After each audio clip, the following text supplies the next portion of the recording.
Hello student, आपका स्वागत है हमारे यूट्यूब चैनल पे। तो आज हम लोग देखेंगे क्लास 9th का साइंस हमारे आसपास के पदार्थ, चैप्टर नंबर 1 है ये, ठीक है, चैप्टर नंबर 1।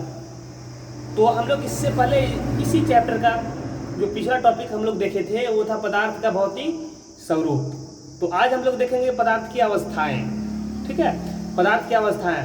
तो मुख्यतः पदार्थ की 3 अवस्थाएँ होती है, ठीक, पदार्थ की 3 अवस्था होती है। पहला है पदार्थ ठोस अवस्था, ठीक है, सॉलिड। दूसरा है गैसीय, गैस, एंड तीसरा है मेरा द्रव अवस्था। 3 अवस्था होता है। तो आज हम लोग देखेंगे इसमें ठोस क्या, ठीक है, ठोस अवस्था। जैसे में हम लोग एक उदाहरण के तौर पे या फिर हम लोग समझ सकते हैं कि ठोस, जैसे में हम लोग कुछ भी वैसा पदार्थ देख रहे हैं जो मेरा, देखिए एक पेन ये मेरा है, ये क्या है, ठोस है। पेंसिल ठोस है, किताब ठोस है, ठीक है, ये सब जो सभी है ये ठोस कहलाते हैं। चलिए हम लोग ठोस देख लेते हैं, ठोस का डेफिनेशन देख लेते हैं, उसके बाद फिर हम लोग आगे समझेंगे, ठीक है। तो चलिए, ठोस अवस्था, ठीक, कि वैसा वस्तु जिसका स्थिर आयतन, स्पष्ट सीमाएं तथा निश्चित आकार व नगण्य संपीड़ितता होती है, उसे ठोस, उस अवस्था को ठोस अवस्था हम लोग कहते हैं, ठीक है। वैसा वस्तु जिसकी स्थिर आयतन होता है, जो उसका आयतन होता है वो स्थिर होता है, एक जगह पे टिका होता है, स्पष्ट सीमाएं होता है, उसका जो सीमा होता है वो सीमा एक जगह पे होता है, एकदम स्पष्ट सीमा ये है, ठीक है। और निश्चित आकार होता है, एक उसका आकार होता है। जैसे में पेन का एक आकार है, जो बोर्ड है उसका आकार है, कॉपी का एक आकार है, किताब का एक आकार है, मोबाइल का एक आकार है, सभी चीज़ का एक साइज होता है, आकार होता है, ठीक है। तो ठोस अवस्था उसी को हम लोग कहते हैं। एक हम लोग क्रियाकलाप के माध्यम से या उदाहरण के माध्यम से हम लोग समझते हैं। जो आप अगर उदाहरण देखना चाहेंगे तो आपके बुक में उदाहरण नंबर 9 दिया हुआ, उसी को हम लोग यहाँ पे जिक्र करेंगे, ठीक। तो चलिए, हम लोग को क्या करना है कि हमने कुछ वस्तुओं को इकट्ठा करना है, हम लोग को कुछ वस्तु इकट्ठा करना है, और हमने किया इकट्ठा किताब। देखिए, ये किताब हमने इकट्ठा कर लिया, पेन इकट्ठा किया, फिर हम लोगों को क्या करना है कि इसमें से सुई इकट्ठा करना, धागे का टुकड़ा इकट्ठा करना, हम लोगों को एक जगह पे जमा कर लेना है। जमा करने के बाद क्या करना है आप लोगों को कि हम लोग एक चित्र बनाएंगे, एक हम लोगों को चित्र बनाना है। किताब का एक चित्र बना लेंगे, पेंसिल का चित्र बना लेंगे, पेन का चित्र बना लेंगे, धागे का टुकड़ा का चित्र बना लेंगे, सभी चीज़ का एक पेंसिल की सहायता से हम लोग को चित्र बनाना है। फिर क्या करना है कि इन सभी वस्तुओं को एक हथौड़े से पीटा, और हमने देखा कि क्या करना है, जो वस्तु हम लोग के पास है उसको हम लोगों को हथौड़े से पीटना है। देखिए, हमने हथौड़े से पीटा, देखिए ये मेरा किताब है, इसको इसके ऊपर हम लोग हथौड़ा मार रहे हैं, क्या इसका आकार में बदलाव हुआ? जी नहीं। पेन है, अगर पेन के ऊपर अगर हम लोग हथौड़ा मार रहे हैं, ठीक है, अगर टूट भी जाएगा, टूट गया, लेकिन इसका आकार में कोई बदलाव नहीं होगा, ठीक। उसी प्रकार से यहाँ पे है कि यहाँ पे दिया हुआ है कि हम लोग इसका आकार में कोई परिवर्तन नहीं हुआ। जब इन वस्तुओं पर हमने हथौड़ा पीटा और हमने देखा पीटने के बाद कि जो वस्तु का आकार है उसमें कोई बदलाव या परिवर्तन नहीं हुआ, ठीक है। इस प्रकार हम कह सकते हैं, क्या है कि इस प्रकार हम कह सकते हैं कि ठोस में स्थिर आयतन, ठोस में स्थिर आयतन, स्पष्ट सीमाएं एवं निश्चित आकार होता है, ठीक है। ये मेरा ठोस था।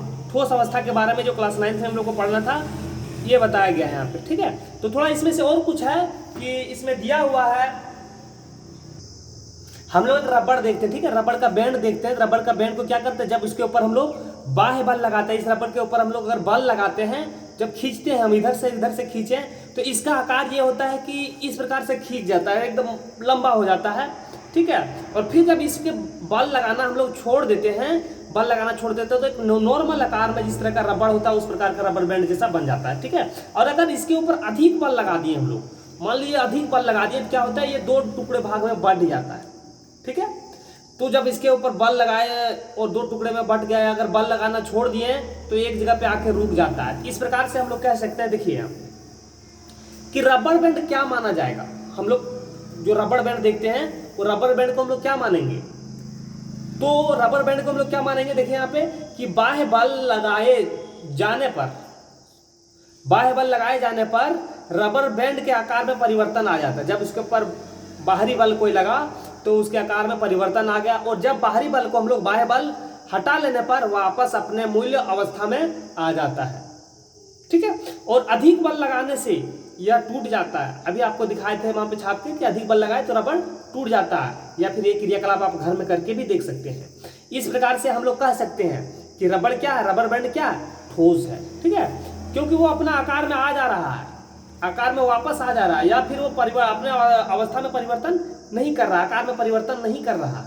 ठीक है, फिर क्वेश्चन उठता है कि चीनी या नमक को जिस पात्र में हम लोग डालते हैं, जैसे मान लिया कि हम लोग एक पेपर पे इसी के ऊपर हम लोग चीनी डाल दिए हैं, तो क्या होता है कि इसी का आकार ले लेता है।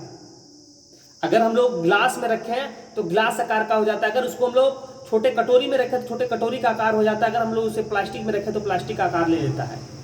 तो क्या होगा, चीनी और नमक को हम लोग क्या कहेंगे, वो ठोस है या ठोस नहीं है। ठीक है, तो देखिए यहाँ पे कि विभिन्न आकार के बर्तनों में चीनी और नमक रखने पर वे उन्हीं बर्तनों के आकार को ग्रहण कर लेता है। क्या यह ठोस है? क्वेश्चन उठ रहा है कि क्या यह ठोस है। तो चलिए हम लोग देखते हैं।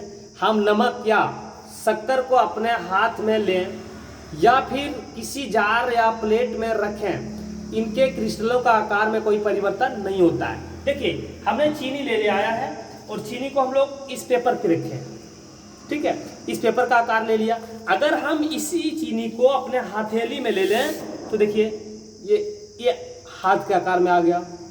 अगर इसको जार में रखेंगे तो जार का आकार का हो जाएगा, जिस चीज में रखेंगे उसी प्रकार का हो जाएगा। ठीक है, लेकिन जब क्वेश्चन उठता है कि क्या ये चीनी ठोस है या नहीं है, तो देखिए यहाँ पे ये तो आकार बदल दिया, लेकिन जो मेरा चीनी का ये कण है, टुकड़ा है, क्या इसका आकार में कोई परिवर्तन हुआ?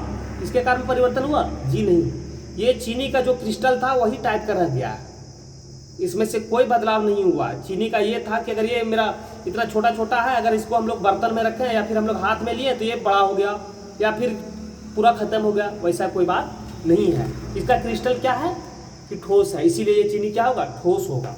स्पंज, जैसे में हम लोग देखते हैं अपने घर तरफ, या फिर हम लोग हाथ में कुछ लेते हैं, रबड़ जो स्पंज होता है उसको हम लोग दबाते हैं, तो क्या होता है, वो फिर दब के छोटा हो जाता है, फिर अपना अवस्था में आ जाता है। दबाते हैं फूलते हैं, दबाते हैं फूलते, इस तरह से बड़ा होते जाता है। तो ये क्या है, यहाँ पे स्पंज ठोस है, लेकिन फिर भी इसका संपीड़न संभव है। क्यों? देखिए यहाँ पे आंसर जवाब दिया हुआ, स्पंज में छोटे छोटे छिद्र होते हैं। स्पंज में क्या होता है, छोटा छोटा छिद्र होता है, जिनमें वायु समाविष्ट होती है, जिसमें वायु अंदर जाता है और बाहर निकलता है।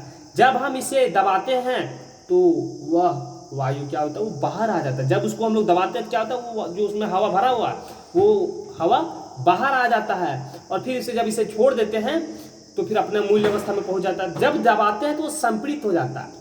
ठीक है, और संपीड़ित जिस कारण से वायु बाहर आ जाता है, तो इस प्रकार से हम लोग कह सकते हैं कि ये संपीड़न संभव है।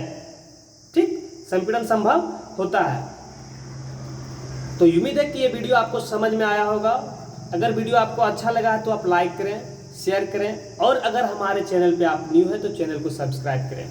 अगले वीडियो में हम लोग देखेंगे, इसमें से अभी देख लिया कि ठोस देख लिया, अब हमारे पास बच गया गैस और द्रव। हम लोग अगले वीडियो में देखेंगे कि गैस और फिर द्रव देखेंगे। फिर मिलता है अगले वीडियो में, तब तक के लिए धन्यवाद।